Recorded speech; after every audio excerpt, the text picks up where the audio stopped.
تو بہرحال کیا ہے کہ نیت خالص ہونی چاہیے.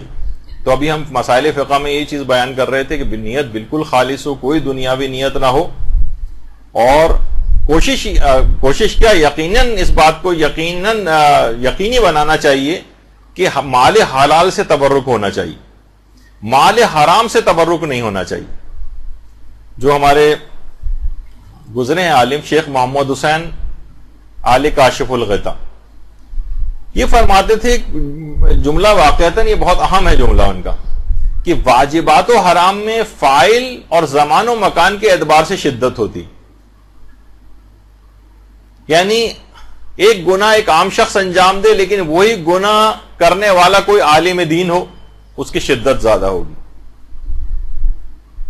اور زمان میں کے اعتبار سے شدت آ جاتی. عام دنوں میں آپ کوئی گناہ کریں اور رمضان میں وہی گناہ کریں, شدت ہوگی.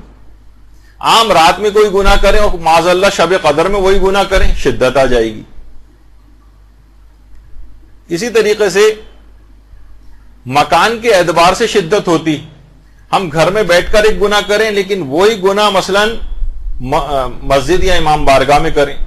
معاذ اللہ ثم معاذ اللہ وہی گناہ مثلا خانہ کعبہ کے صحن میں بیٹھ کر کریں. اکثر لوگ وہاں پہ کرتے ہیں, طواف لوگ کر رہے ہیں, تھک گئے, سب لوگ آپس میں بیٹھ گئے, ادھر ادھر کی باتیں شروع ہو گئی, تو خانہ کعبہ کے صحن میں بیٹھ کر غیبتیں ہونے لگتی. تو بہرحال شدت آ جائے گی, کیونکہ آپ نے جس جگہ آپ نے ایسا کیا ہے. اچھا بہت سے دیکھیے گناہ ایسے ہیں کہ وہ دوران نماز بھی انسان اس گناہ کے اندر مبتلا ہوتا ہے, جس کی ایک مثال علماء دیتے ہیں, مثلا مردوں کا داڑھی مونڈنا. ورنہ عام طور پہ دیکھیے جس وقت انسان نماز پڑھتا ہے اس وقت وہ غیبت نہیں کرتا, جھوٹ نہیں بولتا, کوئی اور حرام کام اس سے نہیں ہوتا. لیکن داڑھی منڈا ہوا ہونا یہ خود ایک ایسا گناہ ہے جو دوران نماز ہو رہا ہوتا ہے. تو بہت ساری چیزیں دیکھیے ایسی, جیسے ہمارے ہاں مستحب ہے مثلا نکاح مستحب, اس نکاح کی تقریب کے اندر کتنے حرام کام ہو رہے ہوتے ہیں, شدت آ جائے گی. تو اسی طریقے سے جو مال حرام ہے, مال حرام یہ ایک ایسے اثرات رکھتا ہے کہ واقعتاً انسان, جو امام کہتے تھے نا کہ تم پر میری بات کا اثر اس وجہ سے نہیں ہو رہا ہے کیونکہ تمہارے پیٹ حرام سے بھرے ہوئے, اس کے بعد وہ حجت خدا کے قتل کرنے پر تیار ہو جاتا ہے, اور واقعہ کربلا جیسا خونچ کا واقعہ نمودار ہو جاتا ہے. تو بہرحال اسی طریقے سے یہ جو تبرک ہے امام حسین کا, یہ ہر قسم کے مال حرام سے پاک ہونا چاہیے. کوئی چوری کا مال نہ ہو, کوئی فراڈ کا مال نہ ہو, کوئی حرام اسکیموں میں پیسہ لگایا ہوا اس کا پروفٹ آ رہا ہے وہ نہ ہو, کوئی سودی اسکیم کے پیسہ جو پروفٹ آ رہا ہے اس سے یہ والا تبرک نہ خریدا جائے. اسی طرح سے اگر کوئی خمس نہ نکلا ہوا مال ہے, اس مال کے اوپر خمس واجب الادا تھا اور اسی سے آپ نے مثلا تبرک خرید کے تقسیم ہو رہا ہے, یہ خود ایک حرام ہو جائے گا. یہ نہیں ہونا چاہیے. تو بہرحال آخری زمانے کی علامتوں میں سے یہی علامت بتائی گئی ہے روایت میں کہ اس زمانے میں آدمی اس بات کا خیال نہیں کرے گا کہ کہاں سے میرے پاس حلال سے آ رہا ہے یا حرام سے آ رہا ہے.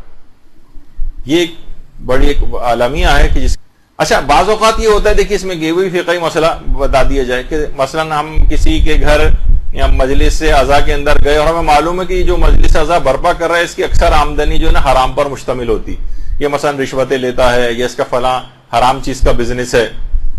تو لوگ یہ کہتے ہیں پھر ہماری ذمہ داری کیا ہے جو تبرک تقسیم ہو رہا ہے کھانے کے اعتبار سے. تو دیکھیے اگر کوئی شخص حرام بھی کماتا ہے تو آپ کو یہ پتا نہیں ہوتا کہ یہ والا جو اس نے تبرک کا اہتمام کیا ہے یہ کس مال سے کیا.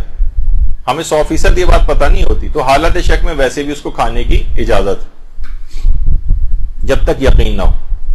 ہاں اگر بالکل یقین ہمیں پتا ہے کہ یہ ابھی فراڈ کر کے وہی پیسہ لے کر آیا ہے, یا اس نے رشوت کے طور پر مثلا یہ چاول کی بوری جو ہے لی ہے فلاں شخص سے اور اسی سے ہی تبرک تقسیم کروا رہا ہے, تو ایک الگ مسئلہ ہو سکتا ہے. لیکن عام طور پر لوگوں کو اس بات کا پتہ نہیں ہوتا. معلوم ہے کہ یہ شخص حرام کماتا ہے, اب یہ پتہ نہیں کہ یہ والا تبرک اس نے کس پیسے سے لیا ہے, تو حالت شک میں اس تبرک کو کھا سکتے ہیں اور اس میں کوئی حرام نہیں.